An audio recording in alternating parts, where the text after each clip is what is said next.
You jangan nak teruskan perkahwinan you dengan Sofia. Kalau you terdesak sangat nak kahwin, you kahwinlah dengan orang lain tapi bukan dengan Sofia. You kahwinlah dengan Yasmin ke, atau you nak kahwin dengan wife muda. Banyak lagi perempuan muda dekat luar sana, tapi kenapa dengan bekas banduan yang tak ada apa-apa tu juga?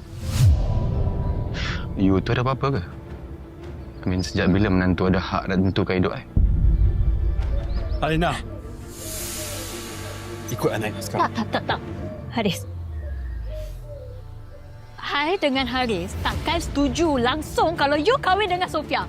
Pa, better you cancel je plan gila you ni, Pa. Alina, enough! Shut up! No, you both shut up. You know why? Korang bising macam mana pun, Papa tetap kahwin dengan Sofia.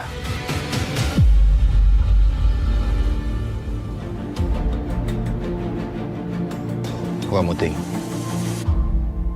Menangkan you berdua tak boleh tinggal serumah dengan Sofia. Rasanya dah boleh cari rumah kot. Mana nak duduk lepas you berdua keluar rumah ni. Papa! Tak guna! Sayang, dah lah tu tak No, payah. Haris, you dengar sini. I takkan biarkan Papa kahwin dengan perempuan gila tu.